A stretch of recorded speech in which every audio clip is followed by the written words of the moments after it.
Hello, everyone. Thank you for tuning in to Toxic to Triumph. I'm your host, Matthew Pfeiffer, and I have a very special guest here with me today, Angelika Koch. If you are on TikTok, you're very familiar with her. I'm excited to talk to her and have this conversation with her. And you're also on Instagram and pretty much everywhere else. I know you have a pretty big YouTube following as well. She's an author. She is a master certified life coach. And so I'm going to give it to her. I'm going to let her do more justice by introducing herself and telling you a little bit about her. But she is up in Connecticut. And I do know that you love to travel. I get jealous about all of your pictures and everywhere that you travel to. So Angelika, thank you for stopping by Toxic to Triumph, and tell us a little bit more about yourself. Well, as you've already covered, I am a master certified life coach. I specialize in happiness and helping people find happiness in their life. I think that is a massive problem, and especially the United States, a lot of people do struggle with finding something so beautiful in their life that can really help just improve the quality. And yes, I am a traveler. I am addicted to traveling. Oh, the pandemic got me good. I was going to go to 3 different countries last year. I had to cancel those. But hopefully, with this vaccine coming out and all that, the borders will be opened and I will be frolicking around the random countries that I like to go to. Yeah. I have a personal goal. I want to travel to all 50 states. I know that sounds kind of boring for people who like to travel internationally, but I think that we have a lot of things right here in our own country that we take for granted. And so that's a goal of mine, along with international travel too, though. There's so many incredible places in the U.S. It's not boring at all. Yep, Have you seen the Crystal Caves? No, I Not the haven't. Crystal Caves. What am I talking about? The Crystal Forest. No, I haven't. Oh my God. Put that on your bucket list. Okay. I swear to God, it's beautiful. Right. And go in the sunset. It is a glorious thing. I think the U.S. is really packed full of beautiful, beautiful places. I agree. All Yeah, right, well, definitely perfect. doesn't get enough. And so you mentioned happiness as a major issue, right? So why is happiness such a major issue for so many different people? Because I know I deal with that with a lot of people who are coming out of narcissistic relationships, coming out of an abusive relationship, is that they are searching for happiness and trying to bring meaning to why they went through such an abusive situation. And it's like they weren't happy in the relationship, and they're also not happy outside of the relationship either. What's going on with happiness within the US or within people in general? I think there's several factors. One of the factors is that we're not finding pleasure in the small things that we should be taking pleasure in. We are struggling. The United States is very toxic for when it comes to struggling with comparison. You have a big house. Okay. My house is bigger. Great. This person's house is bigger than mine. I want that.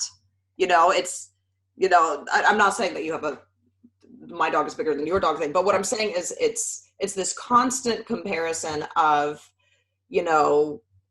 looking down, looking up, wanting up, looking down on down, instead of saying, I've been there. This is where I'm at. Good for you. I'm grateful for what I have. And even if I'm down here, I'm grateful for that too. Yeah, that makes sense. And when you say that, like earlier we were talking about people taking responsibility for their happiness, what does that look like? Taking responsibility for your happiness means doing things that is not necessarily comfortable. A lot of people think that happiness is something that's just going to fall in their lap. It's just going to come to them. It's going to come to them in the form of a car, in the form of a pay raise, in the form of a person.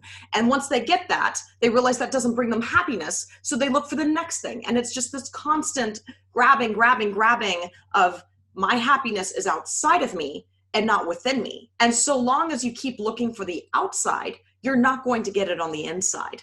That's the problem that we're running into. But it's also, we're brainwashed to believe this. I mean, think about the commercials that we're watching. Oh, well, look at this commercial about this one person who was unhappy with their car, but now look at how happy they are with this new car.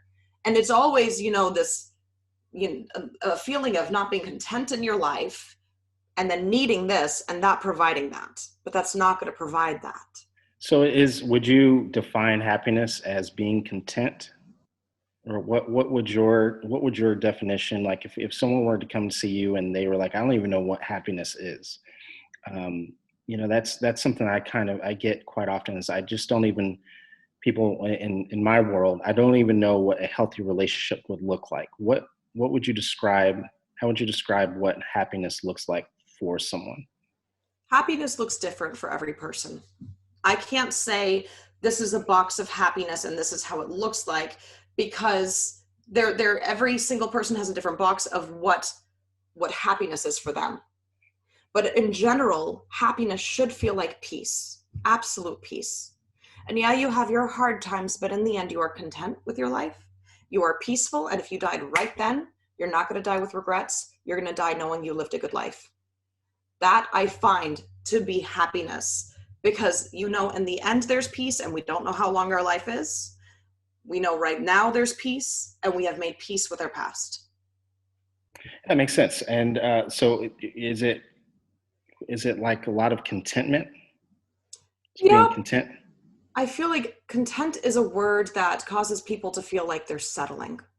That's why I tend not to use content as much as I can. Sometimes I use it, like I just used it.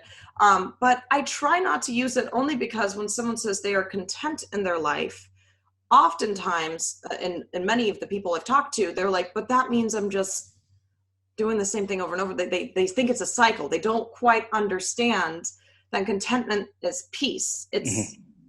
It's feeling peaceful. It's feeling grateful. It's knowing and understanding your blessings. Hmm. I And also, I'm go sorry. ahead.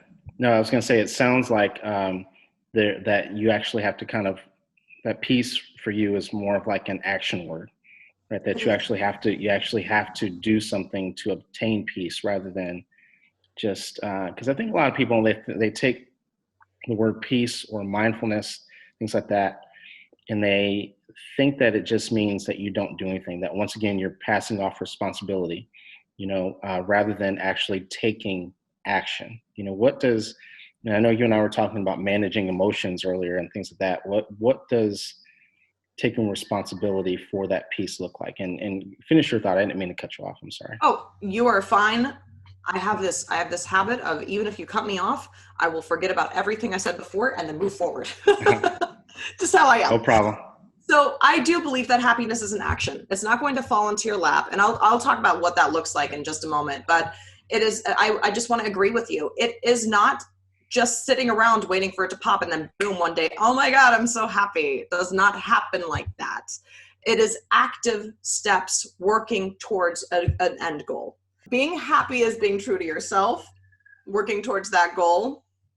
And sometimes that's what I was talking about, doing the hard thing. If you have been brainwashed, not really brainwashed, but if you've been, you've had this thought instilled in you since you were young that success looks a certain way, you're going to still have that in your mind when you cross over. You're going to feel scared shitless. You are going to, at first, you're going to be miserable. You're going to feel like, oh my God, what am I doing? And you're so much doubt is just going to come at you. You're going to have nights of lost sleep, possibly, depends on the person.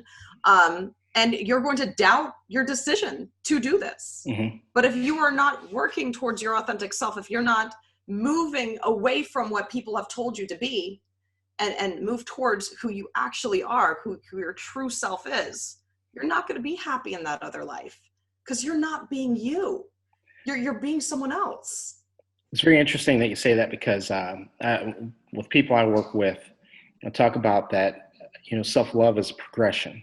That's just a constant progression. That a lot of times people or in particular people I work with that are healing from toxic or narcissistically abusive relationship. They think that the healing is just like a kind of like a broken arm, 6 to 8 weeks, and you're done.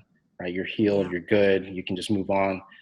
But all of the things that you're talking about with happiness, things I talk about with self-love, it's a constant progress, constant progression. And I tell people it's like more of like a deficiency, like someone who has an iron deficiency. Like you have to constantly take supplements, eat things high in iron, right, to balance yourself out. And it sounds like your words are different, but it sounds like you're telling people a lot of the same things in terms of Yeah. the progression.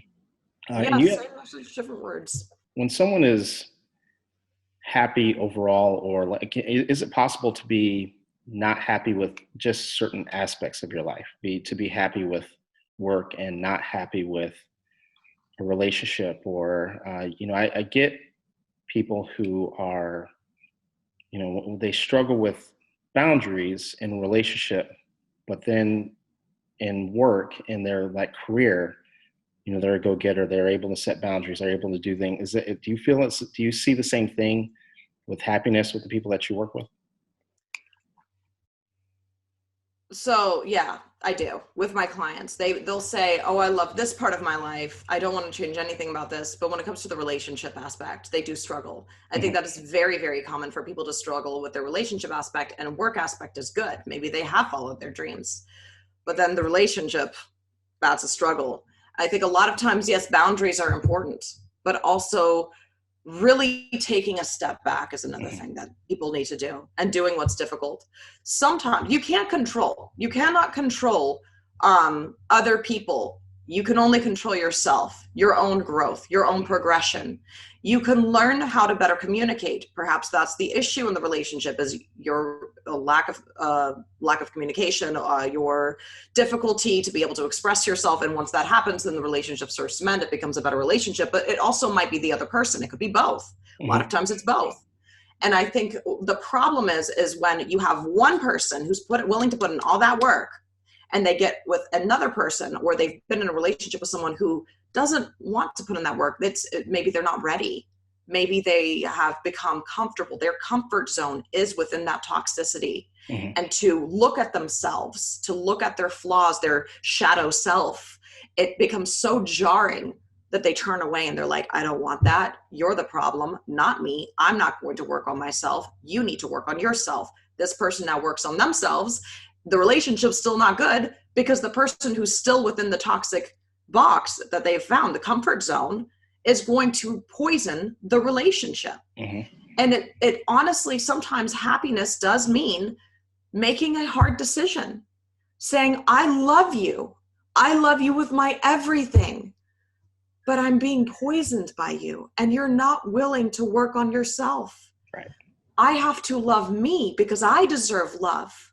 I have to love me enough to take a step away and let you be, and still love you. That doesn't take away from my love for you. Right. That doesn't diminish my love for you. But I have to love me too.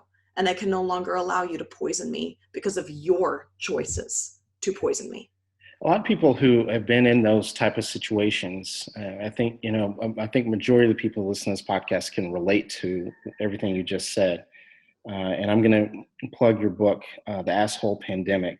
And because in that book, you're talking a lot about identifying toxic relationships. And that's probably, I was on a live on TikTok this morning, and I think I probably saw 4 or 5 different questions. How do I know I'm with a narcissist? How do I know I'm in a toxic relationship? How do I know this? How do I know this?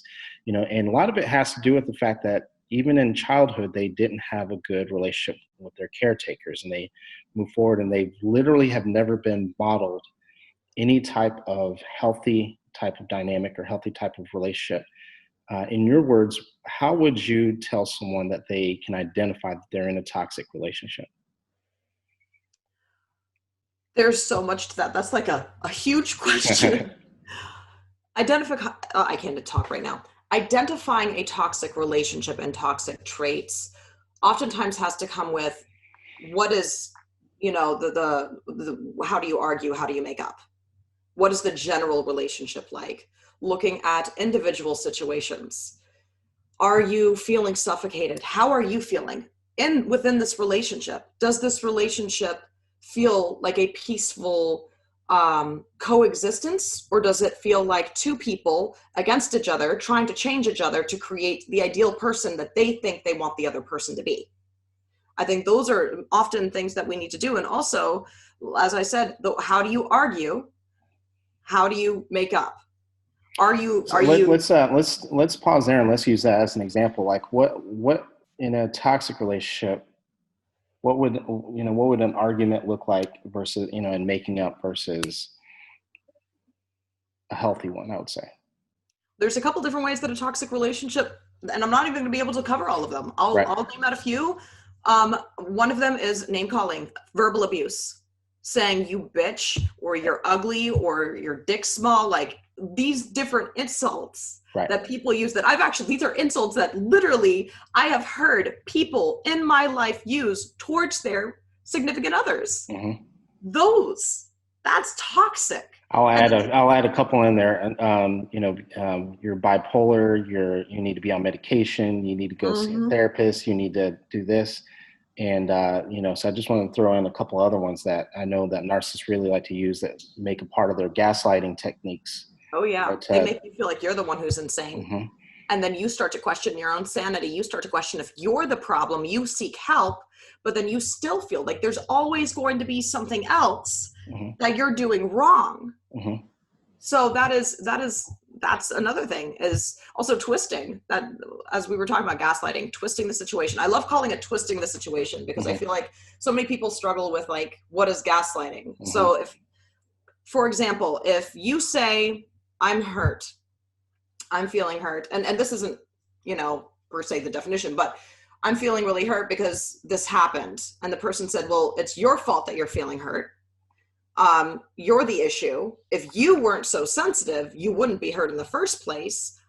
It's not my fault that you're feeling this way. Or another all-time favorite line that I have heard people use all too many times is, oh, I'm just a shitty person, huh? Like, I'm terrible. I don't even deserve you. Like, I feel awful. And why did you make me feel, why would you even bring this up? Like that kind of a thing. And then that person now feels it's manipulation. That person feels hurt that they hurt their loved one by expressing their own pain. And now I'm so sorry. Like, I'm sorry that I did that to you. I'm sorry that I shouldn't have done that. They don't even say, I'm sorry I opened up. I'm sorry I said that. Mm-hmm. They're not apologizing necessarily for opening up. They're apologizing for what they said. They're apologizing for how they felt. And I'm like, no, you matter. Your hurt feelings matter. And yes, I understand this other person feels attacked. Maybe it was the way you communicated that caused this feeling, but the way they reacted wasn't right either. No. So it's two people that need to come together and work. So an unhealthy relationship is going to look like that. It's going to look like throwing fuel on top of fuel, maybe 2 explosions, or it's going to be throwing, expressing yourself, feeling guilty for expressing yourself, feeling as if you were the one who was wrong. There's so many different ways, honestly. Why I had to write a whole damn book on it.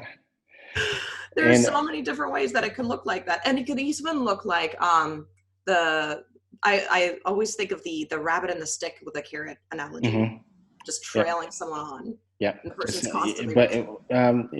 Which in my world, we call that future faking, where they're, let's stay together. Let's go to therapy. Let's do this, and making all sorts of future promises if you get back together, but then they don't follow through on those promises at all.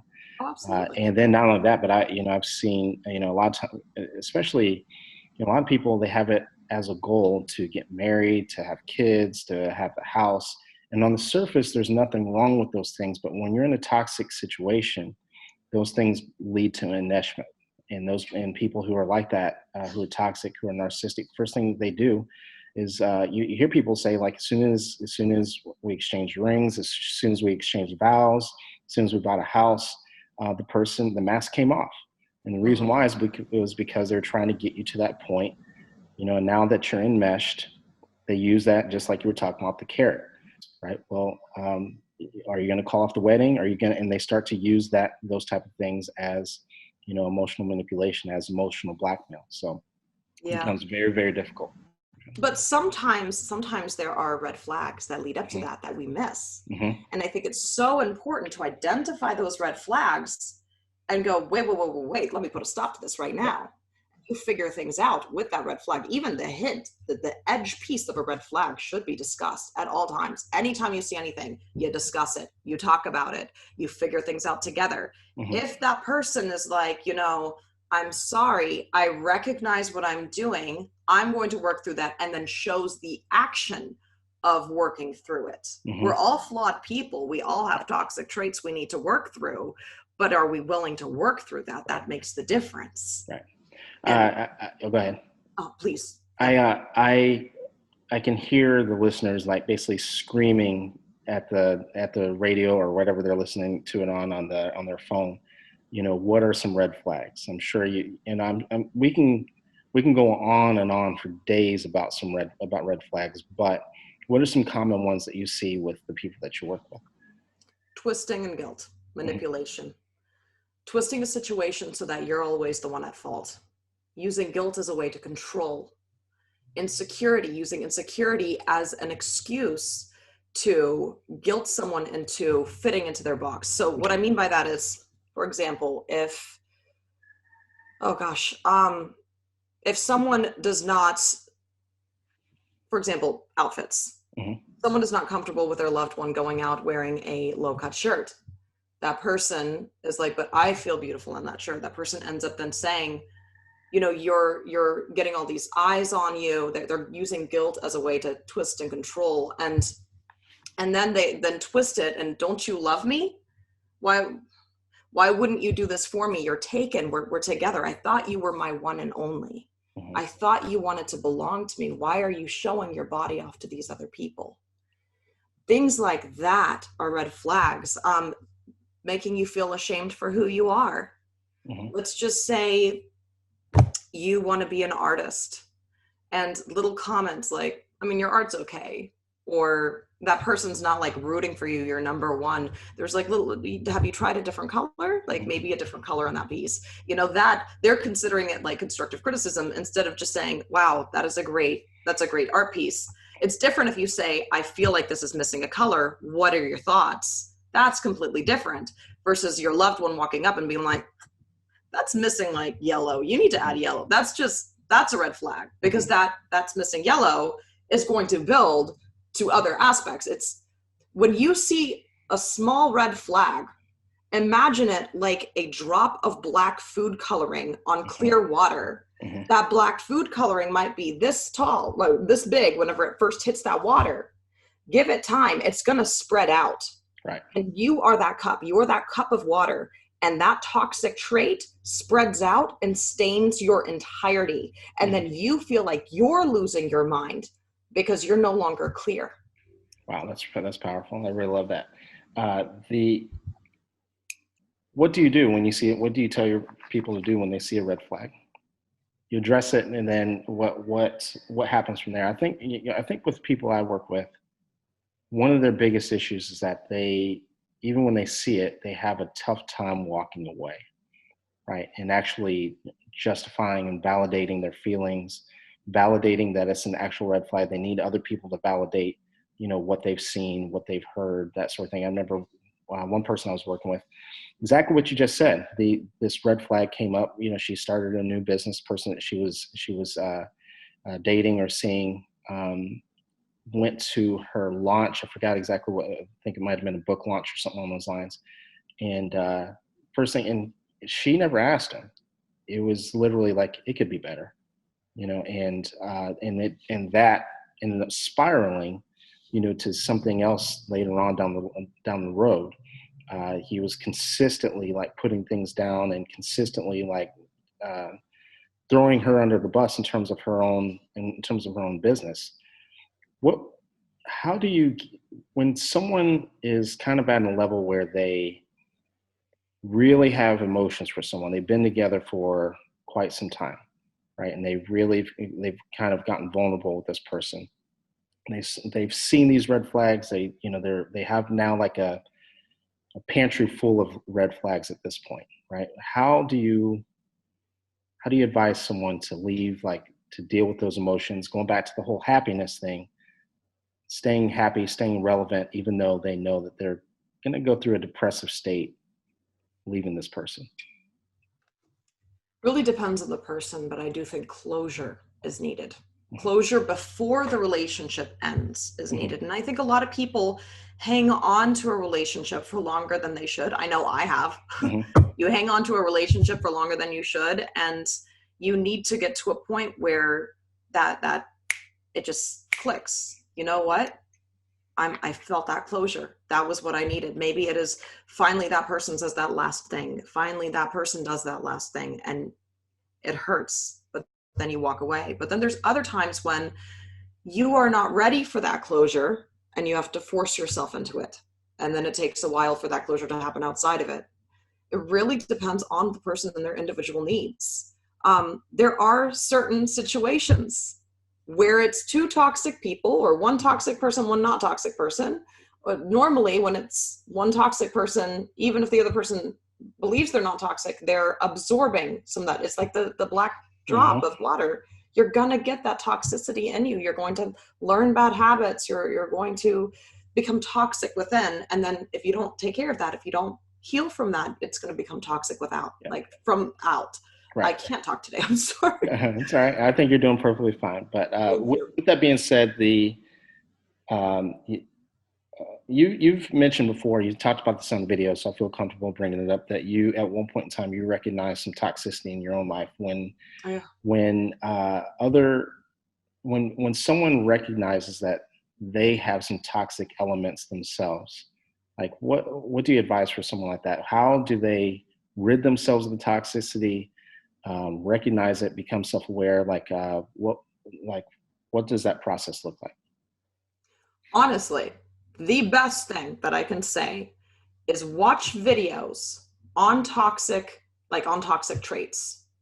If you're questioning, if that question's even in your head, even if it's not, even if you're like, I'm not toxic, really? Watch damn videos. See, because I can guarantee you there's something that you're doing that is not healthy, because like I said, we are all flawed people. Now, I think it's also important to understand that it's okay to feel like shit. It's okay. It's okay to be like, oh my God, that person just named out 10 things and I'm 9 out of 10. Like, oh God. And then you watch another video and you're like, oh my God, I do all these things too. You have to be honest with yourself. And sometimes that honesty is going to freaking suck. It's going to suck. It's going to hurt. You're going to hate yourself. You're going to feel like, ew, inside. But then what are you going to do about it? Are you going to stay in that and be like, oh, I'm just going to hate myself. I'm going to wallow in my own misery and be like, oh, I'm just toxic and that's who I am and I can't change that? Or are you going to say, okay, I do these shitty things that now I'm realizing is hurting others, hurting people I care about. What am I going to do to change that? Who do I want to be? I don't want to be this toxic person. I don't want to feel this way. I don't want to feel this icky inside. What steps am I going to take to heal from this? What steps am I going to take to better myself? What books can I read? Do I need to see a therapist? Do I need to see a life coach? What do I need to help me become the person that I want to become? And what does that look like? I think it's so important. A lot of people who struggle with toxicity, they say, I want to be better, but they don't even know what that looks like. They don't even know who they want to grow into. I think it's important to recognize who you are, be honest with that, who you want to become, and then bridge that gap. Right. However you need to bridge that gap, whether it's with a coach, therapist, books, videos, or all of them. Sometimes all of them necessary, right? Yeah, absolutely. Well, Angelika, thank you very, very much for joining us. I'm going to pass it over to you for any closing thoughts. What would be like one saying, one piece of advice, or any closing thoughts that you might have for anyone who is going through any type of happiness, unhappiness, toxic situation? What would be like your closing thoughts or your one piece of advice for someone going through something like that? What do you want your life to look like? We can look at our life and how it is now and talk about how discontent we are, how unhappy we are, but what do you want long-term your life to look like? And if you say, well, I want to be happy with a person, but you're in a very toxic relationship and you know that relationship's not going to work out, or maybe you're hoping that it will, you have to be honest with yourself. And then you have to say, well, I want to be happy. How am I going to get to that? Don't think short term. Don't think what I want right now, because what you want right now is not good for you, clearly, because you're not happy. Think about, what do you want? What do you need? I think need is the better word for your long-term happiness. What do you need to do, even if it hurts, even if your heart feels like it's exploding and shattering, even if you feel completely hollow and empty for this amount of time? What is going to bring you this amount of happiness? Because that amount of time will be worth it. That's absolutely great. Thank you very much, Angelika Cook. Everyone, thank you for joining us. And you can find her on adultingisabitch.com. That is her website, adultingisabitch.com. She has two books. She's a master certified life coach. The first book that she wrote is The Asshole Pandemic, and that is all about identifying toxic relationships. What was your second book? I'm sorry. Pernicious True Evil. That's dark fantasy. And I will be having a book about happiness and how to find happiness in your own life coming out probably summer of next year. All right, perfect. And you can also find her on TikTok, Instagram, and YouTube as well, correct? Yes, YouTube All as right. well. My YouTube channel is self-help videos that are longer now under my username. All right, perfect. All right, thank you very much, and we will talk soon. Have a good one. Thank you.